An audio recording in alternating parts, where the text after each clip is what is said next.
Martha Peet was born in an igloo in a community known as Taloyoak, where 4 other families lived.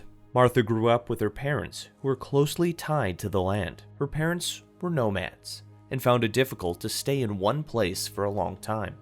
As a result, she grew up traveling with them by dog sled.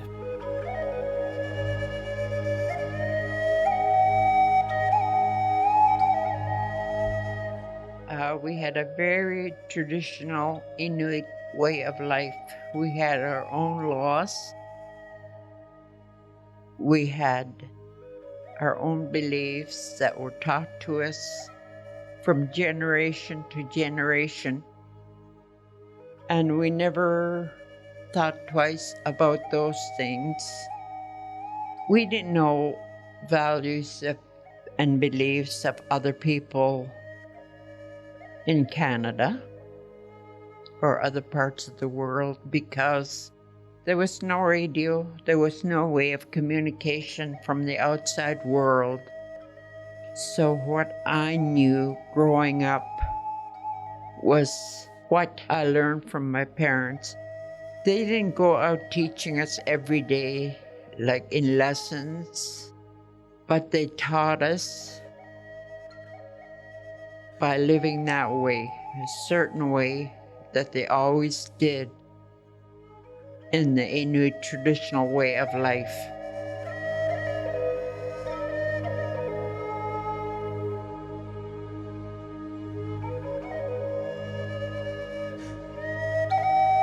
The missionaries came and there was a drastic change in our way of life.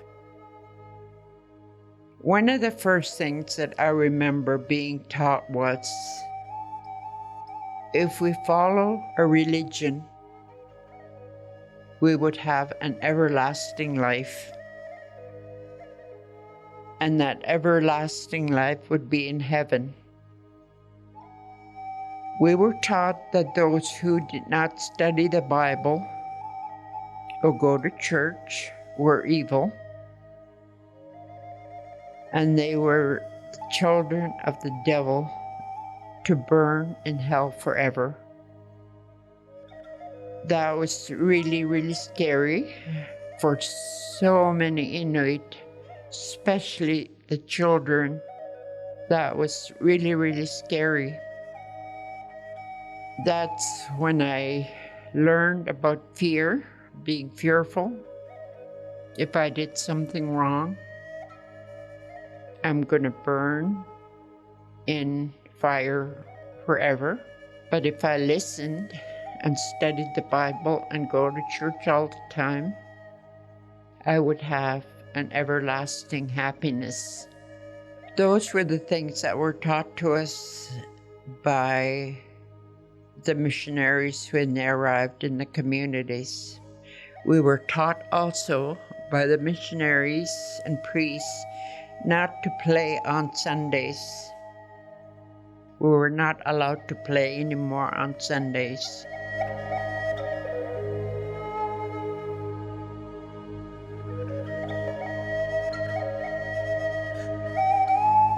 Before the missionaries came, every day was the same in our lives.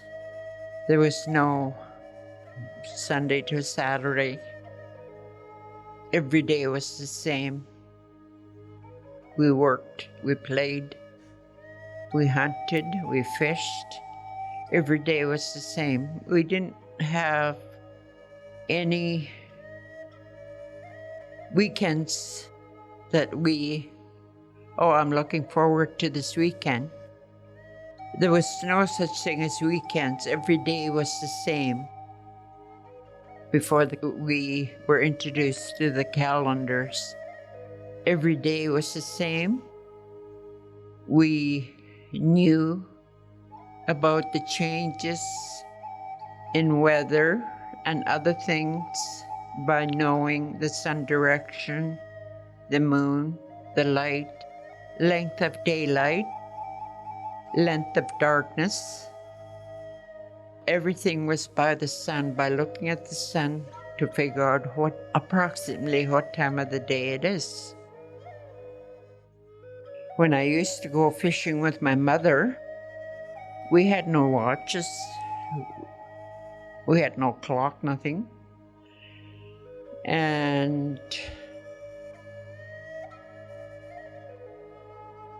But my mother would look at the sun, where the sun is, and tell me, oh, it's about 2 or 3 in the afternoon now.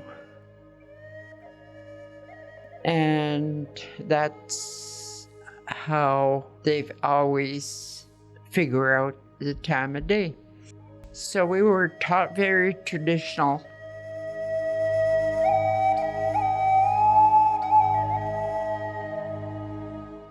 The adults were no longer allowed to work or hunt on Sundays.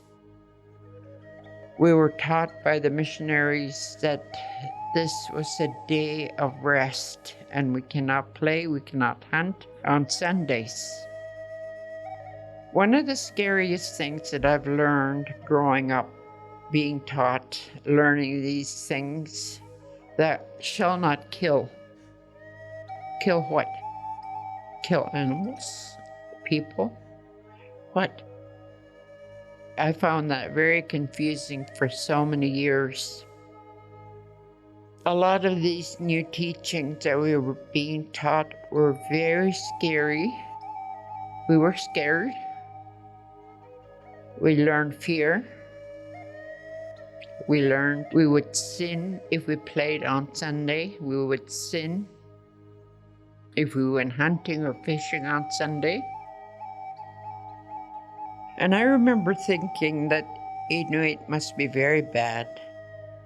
We have not been living the right way. That is a big question. And the missionaries were brought in to write the Inuit way of life. So we're not influenced by the shamans. We're not influenced by our traditional way of life, because Christian way of life was the way to be.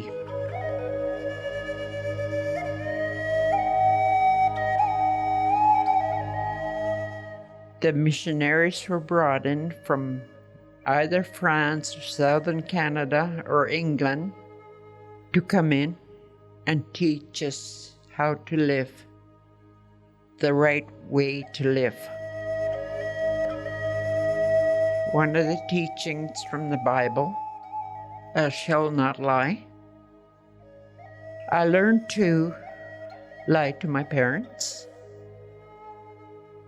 That was when I knew I was going to be in fire forever.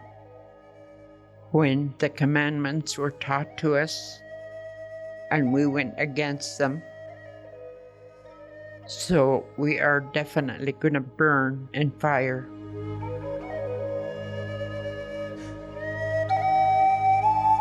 I remember when I started hiding things from my mother after learning things about the Bible.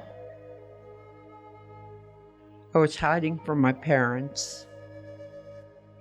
For feeling like that, I felt I've sinned. For example, sneaking out to play behind the hills and rocks, or catch a little fish along the lakes on a Sunday. I knew I was going to be told that this is sin. And learning all these things, new things that were being taught to the Inuit, there was so many uncertain feelings how to feel, because our parents never changed, but we became ashamed of the way they are because they're not living the right way. These harmed the Inuit traditional way of life and culture. We had to learn to speak English. We must speak English. For many years, I felt ashamed that my mother learned to speak English, especially when I was learning English and we were being taught that's the right way to be. You're going the right direction by learning to speak English.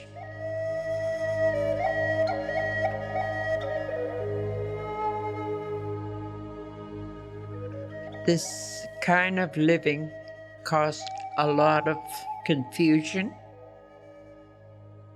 for the Inuit people, such as myself, for many years of being confused. And I have learned to separate the missionaries, preachers, and the Bible. I learned that on my own, and I wanted to separate them. When an Anglican minister I believed in tried to rape me, and he's a man of God, I stopped going to church. I no longer went to the choir practices.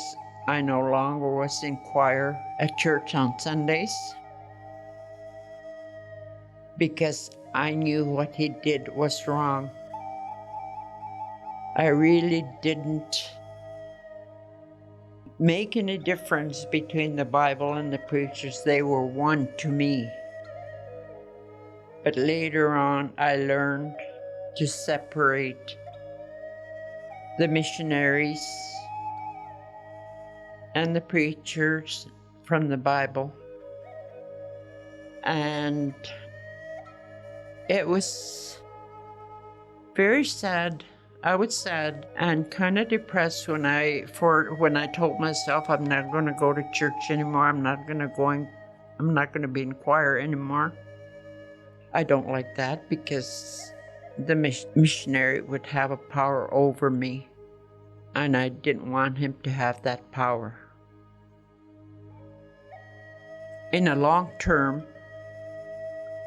I made the right decision by not going to church anymore, by not being in the choir anymore, because in long term, I knew I had done the right thing.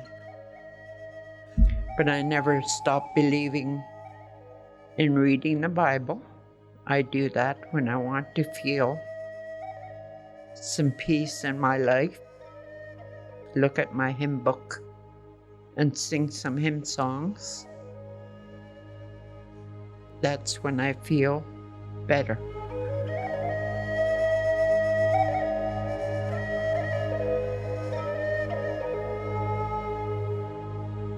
Multicultural is located on Treaty 1 territory, the traditional territory of the Anishinaabe, Cree, Oji-Cree, Dakota, and Dene peoples, and the national homeland of the Red River Métis.